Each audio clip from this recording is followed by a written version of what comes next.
Hello friends, welcome back to my YouTube channel. देखिए दोस्तों, बिहार जीविका के लिए एरिया कोऑर्डिनेटर, कम्युनिटी कोऑर्डिनेटर दोस्तों और ऑल पोस्ट के लिए दोस्तों आज हम प्रैक्टिस सेट नंबर 6 लेकर के आए हैं। दोस्तों 5 प्रैक्टिस सेट आपको पहले से चैनल पर डाला हुआ मिल जाएगा, तो विजिट करके आप देख सकते हैं। पहले इसको कंप्लीट कर लीजिए दोस्तों। अगर चैनल पर नया है सब्सक्राइब कर लीजिए। यहाँ पर डेली प्रैक्टिस सेट करवाया जाता है और डेली करंट अफेयर्स भी मॉर्निंग में डाले जाते हैं।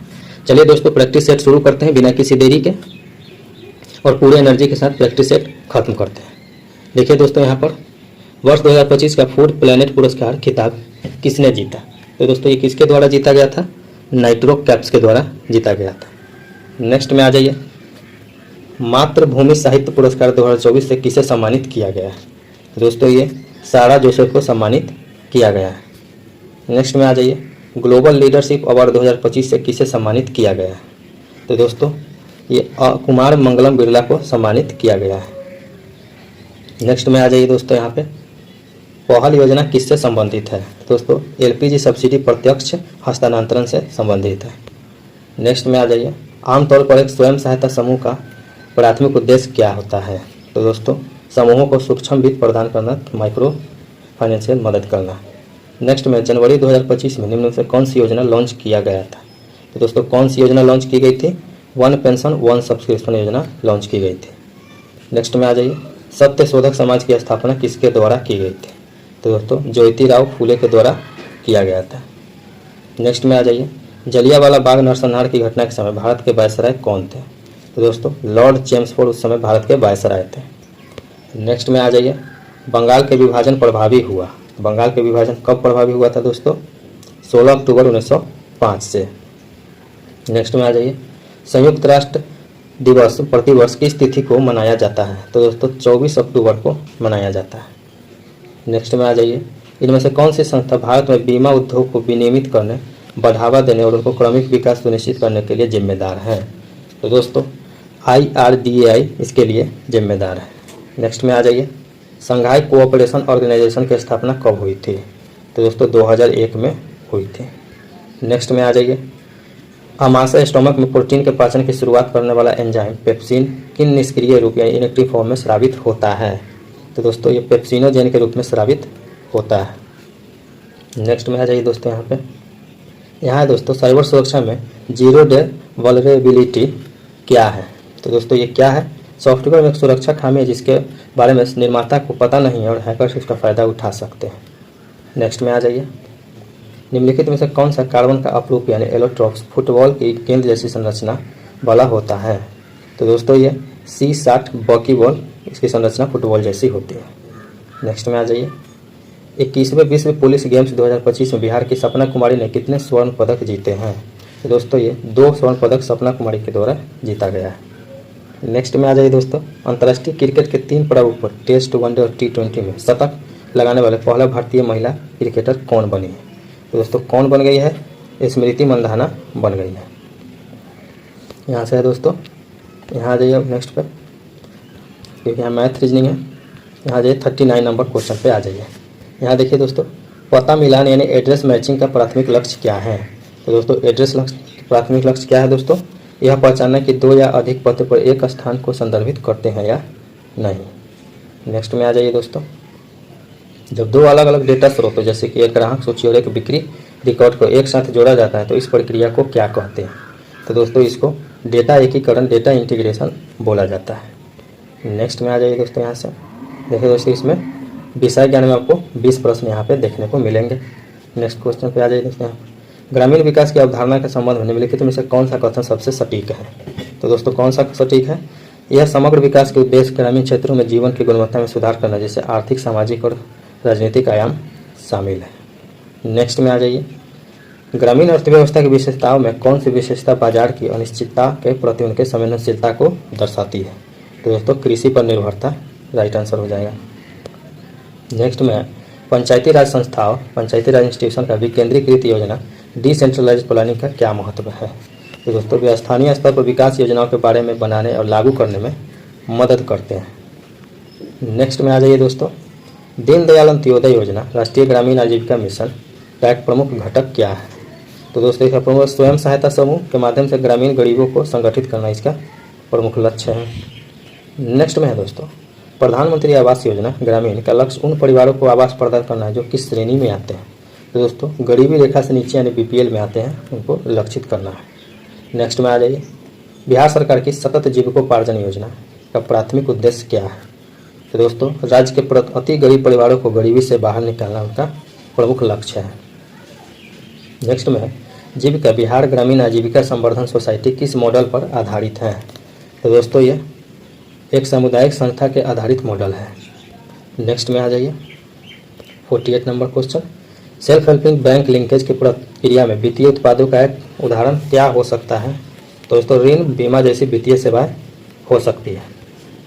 नेक्स्ट में आ जाइए दोस्तों यहाँ पे बेसिक बुक कीपिंग का प्राथमिक कार्य क्या है। तो दोस्तों self helping group, village organisation, cluster level federation और वित्तीय लेन देन का रिकॉर्ड रखना। ठीक है दोस्तों। नेक्स्ट में आ जाइए, गैर कृषि आजीविका नॉन फार्म लाइवहुड में क्या शामिल है। तो दोस्तों इसमें विनिर्माण, व्यापार और सेवा क्षेत्र की गतिविधियां शामिल है। नेक्स्ट में आ जाइए दोस्तों यहाँ पे मूल्य श्रृंखला यानी वैल्यू चेन के संदर्भ में बाजार लिंकेज, मार्केट लिंकेज का क्या उद्देश्य है। तो उसका इसका उद्देश्य है उत्पादों के मूल्य को बढ़ाना और उनको अंतिम बाजार से जोड़ना। नेक्स्ट पे आ जाइए दोस्तों यहाँ पे प्रधानमंत्री ग्राम सड़क योजना ग्रामीण विकास में किस प्रकार योगदान करती है।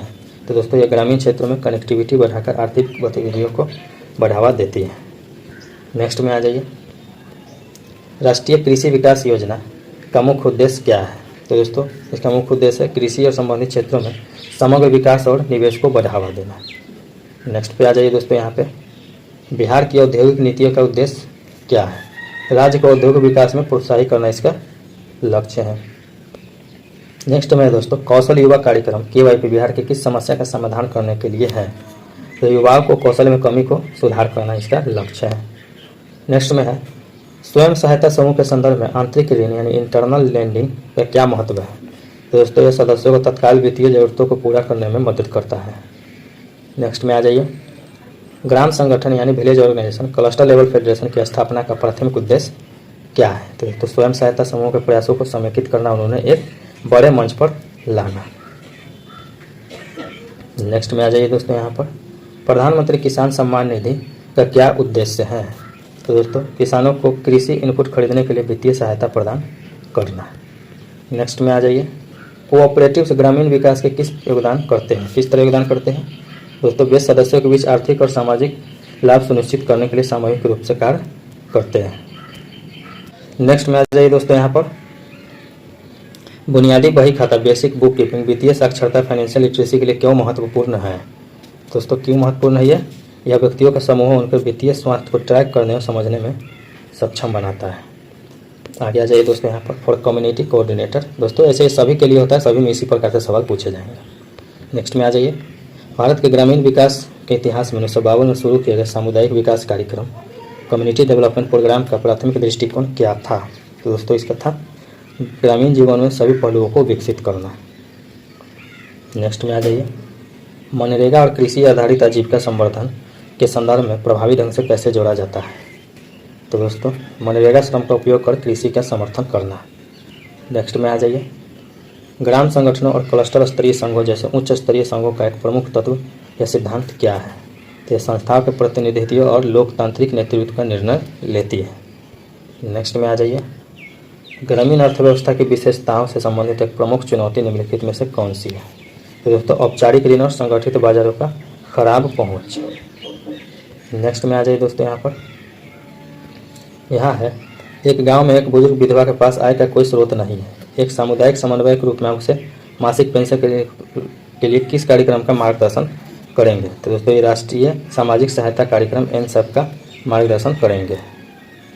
नेक्स्ट में आ जाइए दोस्तों यहाँ पर अगला है निम्नलिखित में से कौन सा आमतौर पर शुरुआती चरणों में सहायता समूह के लिए प्राथमिक वित्तीय उत्पाद नहीं है। तो दोस्तों शेयर बाजार निवेश नहीं है। नेक्स्ट में है DAY NRLM के तहत स्वयं सहायता समूह को प्रदान की जाने वाली परिक्रमा निधि रिवॉल्विंग फंड का उद्देश्य क्या है। तो दोस्तों इसका उद्देश्य है उनकी संस्थागत और वित्तीय क्षमता को मजबूत करना और एक अच्छी ऋण साख बनाना। नेक्स्ट में आ जाइए, स्वयं सहायता समूहों को आजीविका को बढ़ावा देने के अलावा जीविका की पहल अक्सर किन मुद्दों को एकीकृत करती है। तो दोस्तों ये स्वास्थ्य, पोषण और लैंगिक समानता जैसे सामाजिक मुद्दों के शहरी दोस्तों ये बी नंबर ऑप्शन सही हो जाएगा। नेक्स्ट में आ जाइए, प्रधानमंत्री ग्राम सड़क योजना को मुख्य रूप से ग्रामीण भारत में किस गंभीर समस्या का समाधान करने के लिए शुरू किया गया था? तो दोस्तों विश्वसनीय हर मौसम में चालू रहने वाली सड़क संपर्क की कमी, जिससे बाजार, शिक्षा, स्वास्थ्य सेवा तक पहुंच में बाधा आती थी, उसके लिए किया गया था। नेक्स्ट में आ जाइए दोस्तों, गैर कृषि ऑफ फार्म आजीविका के बीच एक महत्वपूर्ण अंतर क्या है? तो दोस्तों गैर कृषि व्यक्ति को स्वामित्व वाला एक उद्यम है, जबकि ऑफ फार्म में मजदूरी श्रम शामिल है। नेक्स्ट में आ जाइए, पंचायती राज के संदर्भ में ग्राम सभा की क्या भूमिका है? तो दोस्तों ये ग्राम पंचायतों के विकास योजनाओं और बजट को मंजूरी देना इसका लक्ष्य है। नेक्स्ट में PMOIG के तहत घर के निर्माण की प्रगति की निगरानी के लिए प्रौद्योगिकी का उपयोग कैसे किया जाता है? तो निर्माण के विभिन्न चरणों में अपलोड किए गए जियो टैग तस्वीरों के माध्यम से। नेक्स्ट में आ जाइए, यहाँ पर है दोस्तों, बिहार के युवाओं के लिए कुशल युवा प्रोग्राम का अंतिम इच्छित परिणाम क्या है? तो दोस्तों बेहतर रोजगार क्षमता और बेहतर नौकरी संभावनाएं। नेक्स्ट में आ जाइए दोस्तों, यहाँ पर वित्तीय गतिविधियों से परे परिपक्व सेल्फ हेल्पिंग ग्रुप्स और उनके संघों को क्या करने के लिए प्रोत्साहित किया जाता है? दोस्तों दहेज, बाल विवाह, शराबखोरी जैसे मुद्दों के खिलाफ सामाजिक कार्रवाई करना। नेक्स्ट में आ जाइए, ग्रामीण क्षेत्रों में डिजिटल फाइनेंसिंग मॉडल को बढ़ावा देने का प्राथमिक उद्देश्य क्या है? वित्तीय सेवाओं की दक्षता, पारदर्शिता तक पहुंच बनाना। नेक्स्ट में आ जाइए, मुख्यमंत्री उद्यमी योजना किन समूहों को उद्यमी बनने के लिए प्रोत्साहित करने हेतु विशेष प्रावधान करती है? तो दोस्तों ये अनुसूचित जाति, अनुसूचित जनजाति और अति पिछड़ा वर्ग को प्रोत्साहित किया जाता है। नेक्स्ट में आ जाइए, राष्ट्रीय सामाजिक सहायता कार्यक्रम NSAP के तहत अधिकांश योजनाओं के लिए पात्रता किस श्रेणी परिवारों तक सीमित है? तो दोस्तों ये गरीबी रेखा से नीचे बिलो पॉवर्टी लाइन में रहने वाले परिवारों तक सीमित है। नेक्स्ट में आ जाइए, पारंपरिक कृषि अनाज उगाना की तुलना में बागवानी एक प्रमुख विशेषता क्या है? तो बागवानी की क्या है दोस्तों, यह आमतौर पर अधिक श्रम गहन होती है, लेकिन छोटे भूखंडों से अधिक मूल्य प्राप्त हो सकती है। ठीक है। नेक्स्ट में आ जाइए, यहाँ पर प्रधानमंत्री किसान सम्मान निधि का उद्देश्य क्या प्रदान करना है? दोस्तों किसान परिवारों के लिए कृषि और घरेलू जरूरतों के आय के लिए सहायता प्रदान करना इसका लक्ष्य है। नेक्स्ट में आ जाइए दोस्तों, एक सामुदायिक समन्वय को जीविका के तहत एक नए SSG के साथ काम करते हुए मनरेगा, PMOIG और NSAP को समझने की आवश्यकता क्यों है? क्योंकि ये योजना गरीबी परिवारों को बहुआयामी जरूरतों को पूरा करती है, इसलिए समझना जरूरी है। नेक्स्ट में आ जाइए दोस्तों, यहाँ पर कंप्यूटर का है दोस्तों। कंप्यूटर भी दोस्तों हर पोस्ट में पूछा जाता है, तो आप देख सकते हैं। नेक्स्ट में आ जाइए, निम्नलिखित में से किसका उपयोग MS Word 2016 में टेबल, बॉर्डर और कॉलम टेबल बनाने में किया जाता है? तो दोस्तों ड्रॉ टेबल का उपयोग किया जाता है। नेक्स्ट में है, प्राप्त ईमेल को देखने और प्रतिबंधित के लिए आमतौर पर निम्नलिखित किस विकल्प का उपयोग किया जाता है? तो दोस्तों इनबॉक्स का उपयोग किया जाता है प्राप्त ईमेल को देखने के लिए। नेक्स्ट में है, MS Word 2016 में प्रिंट व्यू विकल्प में जाने के लिए निम्नलिखित में से किस अनुक्रम का उपयोग किया जाता है? तो दोस्तों इसके लिए ऑफिस बटन में जाएंगे, फिर प्रिंट में जाएंगे, फिर प्रिंट व्यू में, तो इसको देख सकते हैं। नेक्स्ट में आ जाइए, यहाँ पर है निम्नलिखित में से डोमेन विस्तारों में एक्सटेंशन का उससे संबंधित परिभाषाओं से मिलान करें। तो दोस्तों एक का हो जाएगा C, एक का हो जाएगा C, दो दोस्तों एक का हो जाएगा A, एक का हो जाएगा दोस्तों यहाँ पर A, दो का हो जाएगा C और तीन का हो जाएगा दोस्तों D, चार का हो जाएगा B। इस प्रकार से C ऑप्शन करेक्ट हो रहा है, तो ये हो जाएगा। नेक्स्ट में है, निम्नलिखित में से बेमेल का चयन करें। तो दोस्तों फाइल एक्सप्लोरर जो है ये बेमेल है, बाकी सभी दोस्तों सर्च इंजन है इंटरनेट के, ये दोस्तों फाइल एक्सप्लोर करने के लिए ऐप है। नेक्स्ट में है, इनमें से कौन सी कंप्यूटर प्रोग्रामिंग भाषा नहीं है? तो दोस्तों ये जो है कंप्यूटर प्रोग्रामिंग भाषा नहीं है। नेक्स्ट में आ जाइए दोस्तों, यहाँ पर कंप्यूटर की दूसरी पीढ़ी यानी सेकंड जनरेशन किस दौरान देखी गई थी? तो दोस्तों ये 1956 से 63 के बीच देखी गई थी। नेक्स्ट में आ जाइए, निम्न में से क्या किसी वीडियो फाइल का एक्सटेंशन नहीं है? तो दोस्तों .jpg दोस्तों एक इमेज एक्सटेंशन है, ये सभी वीडियो फाइल का एक्सटेंशन है, ये इमेज का एक्सटेंशन है, तो राइट आंसर ये चला जाएगा। नेक्स्ट में आ जाइए दोस्तों, यहाँ पर निम्नलिखित में से कौन सा नॉन वोलेटाइल मेमोरी का उदाहरण है? तो दोस्तों रोम जो है रीड ओनली मेमोरी है, नॉन वोलेटाइल मेमोरी है। नेक्स्ट में है, कंप्यूटर शब्दावली में IDN का पूर्ण रूप क्या होता है? Internationalise domain name. ठीक है दोस्तों, तो राइट आंसर B चला जाएगा।